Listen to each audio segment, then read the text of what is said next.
Hello दोस्तों, भाइयों बहनों, स्वागत है आप सभी का आपके अपने news channel the CMM news 24/7 पर। तो आज की मॉर्निंग हेडलाइंस और ब्रेकिंग न्यूज़ में जानेंगे देश और दुनिया की कुछ महत्वपूर्ण चुनिंदा खबरें।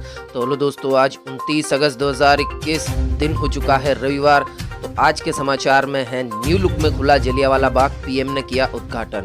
वही खबर आ रही है केरल से। केरल में कोरोना बेकाबू हो चुका है, फिर से लॉकडाउन को लेकर चर्चा हो रही है। वही गुजरात की बात करें तो गुजरात में कांग्रेस का जादू चलाने को प्रशांत किशोर तैयार, शुरू किया उन्होंने सर्वे। इसी के साथ खबर आ रही है गोरखपुर से। उत्तर प्रदेश में काफी बारिश हो रही है, आफत की बारिश हो रही है गोरखपुर में। वही बॉलीवुड का ड्रग एंगल भी सामने आया है, अरमान कोहली का नाम आया है ड्रग केस में, एनसीबी ने पूछताछ की है। इसी के साथ किसान आंदोलन को लेकर भी खबर आ रही है। तो बने रहिए महत्वपूर्ण खबरों के साथ, वीडियो को पूरा एंड तक जरूर देखिए ताकि आपकी कोई भी न्यूज अपडेट मिस न हो। बढ़ते पहली खबर की ओर। तो पहली खबर में है प्रधानमंत्री मोदी ने कहा अफगानिस्तान के हालात मुश्किल, चुनौतियां बहुत है। प्रधानमंत्री नरेंद्र मोदी ने शनिवार को अफगानिस्तान के ताज़ा हालात को मुश्किल और चुनौतीपूर्ण करार देते हुए कहा कि वहां फंसे लोगों को सुरक्षित वापस लाने के लिए जी जान से प्रयास किए जा रहे हैं। जलियांवाला बाग के पुनर्निर्मित परिसर का वीडियो कॉन्फ्रेंस के माध्यम से उद्घाटन करने के बाद अपने संबोधन में प्रधानमंत्री ने कहा कि आज जिस प्रकार की वैश्विक परिस्थितियां बन रही है, उससे भारत एक श्रेष्ठ भारत के संकल्प के मायनों का भी एहसास होता है। उन्होंने कहा कि यह घटनाएं हमें याद दिलाती है कि राष्ट्र के रूप में हर स्तर पर आत्मनिर्भरता और आत्मविश्वास दोनों जरूरी है। बढ़ते अगले समाचार की ओर। अगले समाचार में है कोरोना हुआ आउट ऑफ कंट्रोल, लगातार चौथे दिन 30,000 से ज्यादा केस मिले।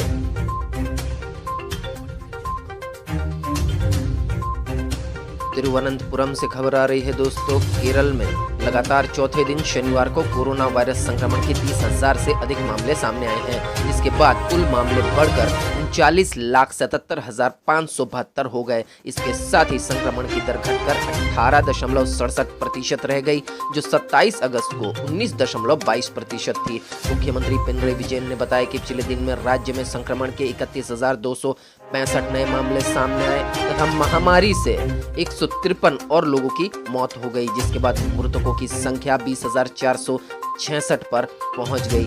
तो केरल में कोरोना का ब्लास्ट चल रहा है, आप सभी भी सावधान रहिए, मास्क का उपयोग कीजिए और अपनी सेहत का ध्यान रखिए। बढ़ते अगली खबर की ओर। अगली खबर में है तालिबान ने सील किया काबुल हवाई अड्डा, आसपास जांच चौकियां बढ़ाई। तालिबान बलों ने शनिवार को काबुल के हवाई अड्डे को बंद कर दिया है। ज्यादातर अफगान नागरिक देश से बाहर निकलने की उम्मीद लगाए हुए हैं और उत्तरी अटलांटिक संधि संगठन नाटो के अधिकतर देश अफगानिस्तान में दशकों के बाद अपने सैनिकों को निकाल कर ले गए हैं। अमेरिका ने 15 अगस्त को तालिबान के काबुल पर कब्जा करने के बाद से 1 लाख से अधिक लोगों को सुरक्षित रूप से निकाला है और उसे उम्मीद है कि मंगलवार की समय सीमा तक वह अपने सभी लोगों को वहां से निकाल ले। ब्रिटेन भी अपने लोगों को बाहर निकालने के अंतिम पड़ाव में है। अफगानिस्तान में ब्रिटेन के राजदूत लॉरी ब्रिस्टो ने काबुल हवाई अड्डे से एक वीडियो में कहा, अब अभियान के इस चरण को बंद करने का समय आ गया है। उन्होंने कहा, लेकिन हम उन लोगों को नहीं भूले हैं जो अभी देश छोड़ना चाहते हैं। उन्होंने कहा, हम उनकी मदद करने के लिए हर संभव कोशिश करना जारी रखेंगे। प्रवक्ता जबीहुल्लाह मुजाहिद ने कहा कि तालिबान बलों ने हवाई अड्डे के भीतर कुछ हिस्सों पर कब्जा कर लिया है और वह शांतिपूर्वक नियंत्रण करने के लिए तैयार है क्योंकि अमेरिकी सेना बाहर निकल रही है। तो ये तालिबान से खबर आ रही है। बढ़ते अगले समाचार की और। अगले समाचार में है दाऊद के करीबी गैंगस्टर फहीम मचमच ने पाकिस्तान में तोड़ा दम, कोरोना ने बनाया शिकार। जी हाँ दोस्तों, मुंबई अंडरवर्ल्ड से खबर आ रही है। अंडरवर्ल्ड डॉन दाऊद इब्राहिम के नजदीकी सहयोगी गैंगस्टर फहीम मचमच की कोविड-19 से पाकिस्तान के कराची में मौत हो गई है। मुंबई पुलिस के सूत्रों ने शनिवार को यह जानकारी दी। पुलिस के एक वरिष्ठ अधिकारी ने बताया कि शुक्रवार देर रात को कराची के एक निजी अस्पताल में 51 वर्षीय फहीम की मौत हो गई। फहीम अहमद शरीफ उर्फ मचमच हत्या के प्रयास, उगाही और आपराधिक वारदातों में मुंबई तथा अन्य शहरों में वांछित था। पुलिस के अनुसार दक्षिण मुंबई के भिंड बाजार इलाके के पेरू लेन का रहने वाला था। अपराध की सीढ़ियां चढ़ते चढ़ते दाऊद इब्राहिम और उसके दाहिने हाथ छोटा शकील का नजदीकी सहयोगी बन गया। माना जा रहा था कि फहीम पिछले 7 साल से दाऊद के साथ पाकिस्तान में ही रह रहा था। तो ये मुंबई अंडरवर्ल्ड के लिए बड़ा झटका है और ये बड़ी खबर आ रही है पाकिस्तान से। बढ़ते अगली खबर की ओर। अगली खबर में है नए रंग रूप में खुला जलियांवाला बाग, पीएम मोदी ने किया उद्घाटन। प्रधानमंत्री नरेंद्र मोदी ने वीडियो कॉन्फ्रेंसिंग के जरिए जलियांवाला बाग स्मारक के पुनर्निर्मित परिसर को राष्ट्र को समर्पित किया। पीएम मोदी ने वीडियो कॉन्फ्रेंसिंग के जरिए उद्घाटन किया। इसी के साथ 1.5 साल बाद जलियांवाला बाग के दरवाजे नए रंग रूप के साथ खुले। कार्यक्रम में संस्कृति मंत्री, पंजाब के राज्यपाल, मुख्यमंत्री हरियाणा, उत्तराखंड और हिमाचल प्रदेश के मुख्यमंत्री तथा पंजाब के लोकसभा और राज्यसभा सांसद भी शामिल रहे। तो जलियांवाला बाग के बारे में प्रधानमंत्री नरेंद्र मोदी ने कहा कि जलियांवाला बाग की पवित्र मिट्टी को मेरा अनेक अनेक परिणाम। वो मासूम बालक बालिकाएं, वो बहनें, भाई जिनके सपने आज भी जलियांवाला बाग की दीवारों में अंकित गोलियों के निशान में दिखते हैं। उन्होंने कहा वो शहीद कुआं जहां अनगिनत माताओं बहनों की ममता छीन ली गई, उनका जीवन छीन लिया गया, उनके सपनों को रौंदा गया, उन सभी को आज हम याद कर रहे हैं। और इसी तरीके से लोकार्पण किया प्रधानमंत्री नरेंद्र मोदी ने नए जलियांवाला बाग का लोगों के लिए। बढ़ते अगली खबर की और। अगली खबर में है तस्वीर हटाए जाने पर राहुल ने कहा देश के प्यारे पंडित नेहरू को लोगों के दिल से कैसे निकालोगे। कांग्रेस के पूर्व अध्यक्ष राहुल गांधी ने भारतीय इतिहास अनुसंधान परिषद द्वारा आजादी के अमृत महोत्सव समारोह से देश के प्रथम प्रधानमंत्री पंडित जवाहरलाल नेहरू की तस्वीर हटाए जाने की पृष्ठभूमि में शनिवार को एक कटाक्ष करते हुए कहा कि देश के प्यारे पंडित नेहरू को लोगों के दिल से निकाला जाना मुश्किल है। उन्होंने फेसबुक पर नेहरू के जीवन से जुड़ी कई तस्वीरें साझा करते हुए कहा कि देश के प्यारे पंडित नेहरू को लोगों के दिल से कैसे निकालोगे। तो बहुत फील हुआ है राहुल गांधी को इस बात से। अगली खबर की और। अगली खबर में है अभिनेता अरमान कोहली के घर पर एनसीबी की छापेमारी, ड्रग पैडलर से पूछताछ में हुआ है खुलासा। बॉलीवुड ड्रग केस में एनसीबी की छानबीन लगातार जारी है। अब तक कई सेलेब्स इस मामले में पूछताछ की जा चुकी है और कई गिरफ्तारियां भी हुई, लेकिन ये सिलसिला थमने का नाम नहीं ले रहा है। अब एक और नाम सामने आया है। नारकोटिक्स कंट्रोल ब्यूरो ने मुंबई में अभिनेता अरमान कोहली के घर पर छापा मारा है। एक ड्रग पेडलर से कनेक्शन के आरोप में उनके घर पर ये छापेमारी हुई है। शुक्रवार रात को एनसीबी ने एक ड्रग पेडलर को पकड़ा था। उससे पूछताछ के बाद मिले सबूतों के आधार पर ये छापेमारी की गई। तो बॉलीवुड अभिनेता अरमान कोहली के घर एनसीबी की रेड पड़ी है। बढ़ते अगली खबर की और। अगली खबर में है मेजर ध्यानचंद डॉक्यूमेंट्री के निर्माताओं ने जारी किया पहला पोस्टर। जी हाँ दोस्तों, हॉकी के जादूगर कहे जाने वाले और असल में हॉकी के जादूगर मेजर ध्यानचंद जो इंडियन आर्मी में थे, जिन्होंने हॉकी में अपना कमाल दिखाया, उनके कमाल से हिटलर भी प्रभावित हो चुका था। ऐसे मेजर ध्यानचंद की डॉक्यूमेंट्री पर ये न्यूज़ है। मेजर ध्यानचंद हॉकी के दिग्गज खिलाड़ी थे। उन्होंने इस खेल का जादूगर भी उनको कहा जाता था। इस खेल का ध्यानचंद को भारत रत्न से नवाजे जाने की मांग को लेकर उद्यमी जोयता रॉय और प्रतीक कुमार एक डॉक्यूमेंट्री फिल्म बना रहे हैं। इसमें उनकी शुरुआती जीवन और संघर्ष की कहानी है, जिसका पोस्टर आप स्क्रीन पर देख सकते हैं। बढ़ते अगले समाचार की और। अगले समाचार में उत्तर प्रदेश में कोरोना के 26 नए केस मिले, 24 घंटे में 2 मरीजों की मौत। उत्तर प्रदेश में 24 घंटे में कोविड-19 से 2 लोगों की मौत हुई तथा मरने वालों की संख्या 22,807 हो गई है। संक्रमण के 26 नए रोगी सामने आने से कुल टोटल रोगियों की संख्या 17,09,234 पर पहुंच गई है। स्वास्थ्य विभाग द्वारा शनिवार को जारी बुलेटिन के मुताबिक मरने वाले रोगियों में एक गाजीपुर व एक प्रयागराज का है। बुलेटिन के मुताबिक प्रदेश में 45 रोगी ठीक हुए और इस तरह ठीक होने वालों की संख्या कुल 16,86,128 हो गई है। प्रदेश में संक्रमण का उपचार करवा रहे रोगियों की संख्या 299 है। तो उत्तर प्रदेश में भी कोरोना मिटा नहीं है, नए मामले सामने आ रहे हैं। बढ़ते अगली खबर की ओर। मध्य और पश्चिम भारत में 29 अगस्त से बारिश की गतिविधियां तेज होगी, आईएमडी का अनुमान। तो मध्य और पश्चिम भारत में बारिश में कमी के बाद 29 अगस्त से फिर इसकी गतिविधियां तेज होने के आसार है। यह जानकारी शनिवार को भारत मौसम विज्ञान आईएमडी ने दी। दक्षिण प्रायद्वीप में 30 अगस्त तक वर्षा में तेजी आएगी। इसके बाद इसके कम होने की संभावना है। अगले 4 से 5 दिनों तक पश्चिम मध्य बंगाल की खाड़ी से लगातार उत्तर पश्चिम भारत में कम दबाव का क्षेत्र बनेगा। मौसम विभाग ने कहा कि उत्तराखंड के कुछ स्थानों पर अगले 24 घंटे में भारी बारिश हो सकती है, जबकि कुछ स्थानों पर अगले 5 दिनों तक अच्छी बारिश होने की संभावना है। उत्तर उत्तर पश्चिम भारत में हल्की से मध्यम दर्जे की बारिश 28 अगस्त से 31 अगस्त के बीच होने वाली है। बढ़ते अगले समाचार की और अगले समाचार में है केरल में सोमवार से फिर लागू होगा नाइट कर्फ्यू, कोरोना के केस काफी बढ़े। केरल सरकार ने शनिवार को घोषणा की कि राज्य में कोविड-19 महामारी के प्रसार को रोकने के लिए अगले सप्ताह से रात में कर्फ्यू लागू किया जाएगा। मुख्यमंत्री पिनरई विजयन की अध्यक्षता में एक बैठक में अगले सप्ताह से राज्य में रात 10 बजे से सुबह 6 बजे तक कर्फ्यू लगाने का निर्णय लिया गया है। विजयन ने कहा कि संवाददाता सम्मेलन में उन्होंने बयान दिया, ऐसे इलाके में जहां साप्ताहिक संक्रमण जनसंख्या दर 7% से ज्यादा है, वहां सरकार ने लॉकडाउन लगाने का निर्णय लिया है। अगले सप्ताह रात 10 बजे से सुबह 6 बजे तक कर्फ्यू लागू रहेगा। कल के लिए रात्रिकालीन कर्फ्यू का आदेश पहले से ही जारी किया जा चुका है। तो केरल में नाइट कर्फ्यू फिर से लागू होने जा रहा है। केसेस काफी आ रहे हैं केरल से कोरोना के। बढ़ते अगले समाचार की और अगले समाचार में है तमिलनाडु विधानसभा ने केंद्र के कृषि कानूनों के खिलाफ प्रस्ताव पारित किया। जी हाँ दोस्तों, केंद्र के कृषि कानूनों के खिलाफ तमिलनाडु विधानसभा ने प्रस्ताव पारित किया है। तमिलनाडु विधानसभा में शनिवार को एक प्रस्ताव पारित कर केंद्र से 3 विवादित कृषि कानूनों को वापस लेने का अनुरोध किया है। इस कानूनों के खिलाफ किसान महीनों से दिल्ली से लगे सीमावर्ती इलाकों में प्रदर्शन कर रहे हैं। मुख्य विपक्षी दल अन्ना मुद्रक और उसकी सहयोगी भारतीय जनता पार्टी ने इस मुद्दे पर सदन से बहिर्गमन किया।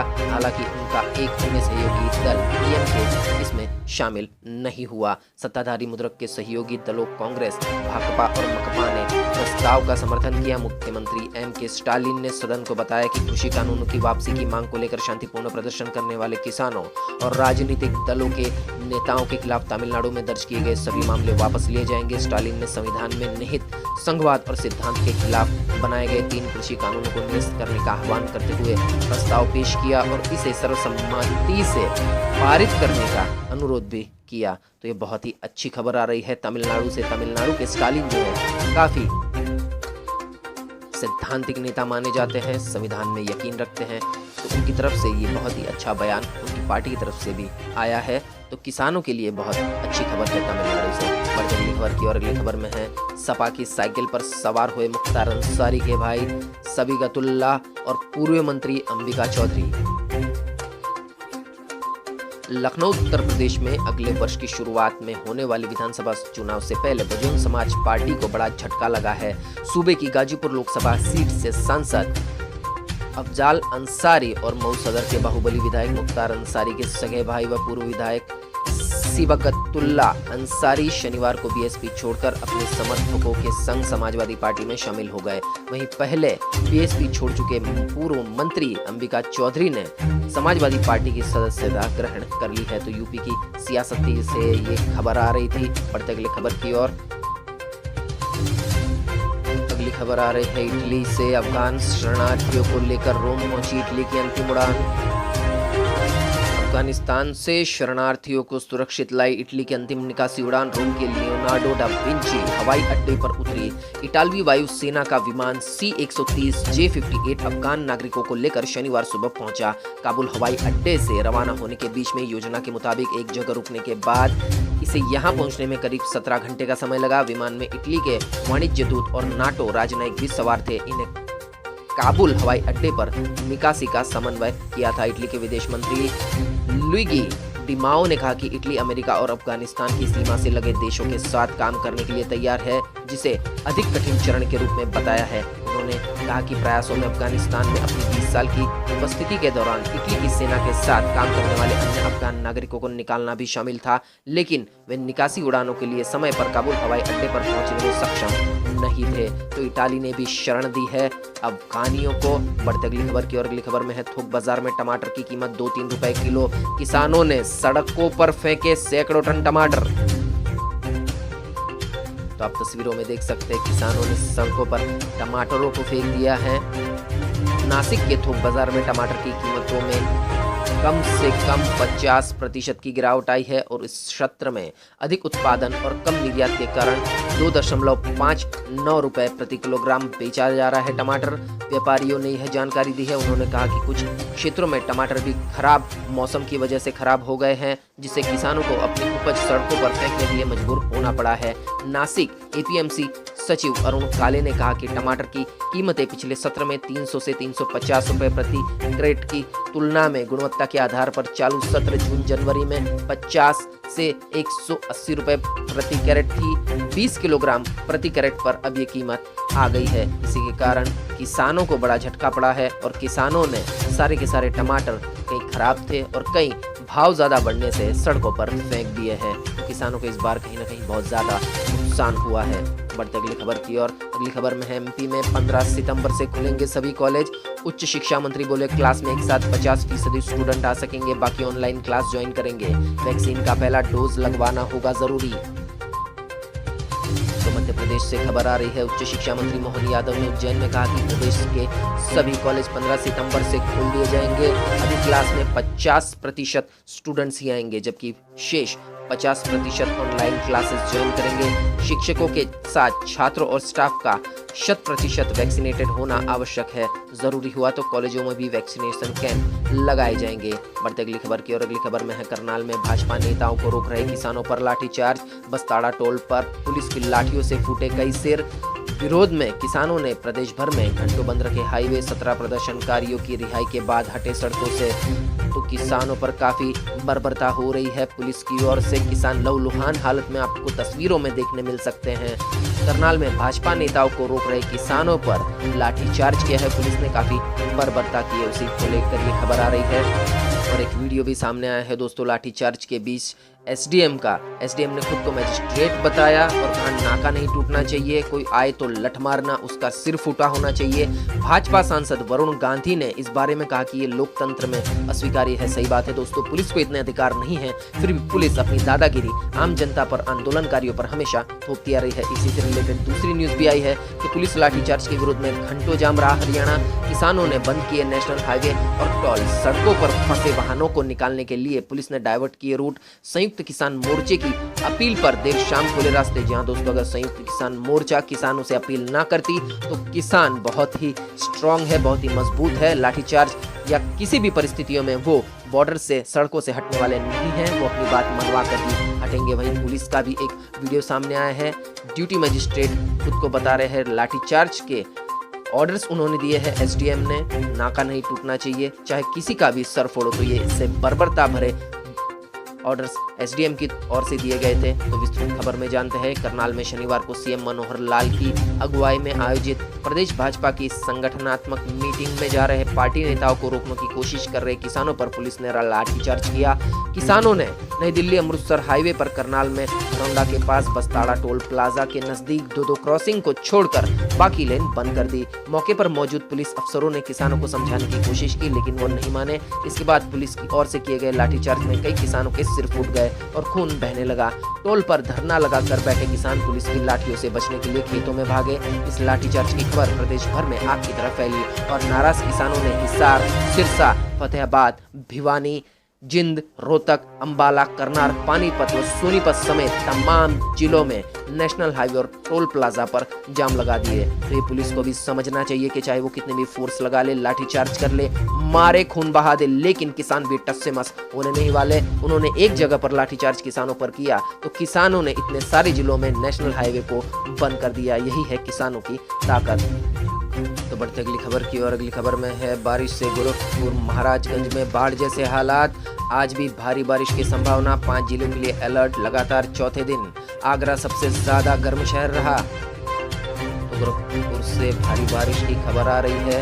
उत्तर प्रदेश के पूर्वांचल में बीते दिनों से ही हो रही बारिश से बाढ़ जैसे हालात हो गए हैं। आज भी मौसम विभाग ने गोरखपुर, महाराजगंज, सहारनपुर, पीलीभीत और मुरादाबाद में तेज बारिश का अलर्ट जारी किया है। बीते 24 घंटे में पूर्वी क्षेत्र के 15 जिलों में 2.8 मिलीमीटर औसत बारिश हुई है।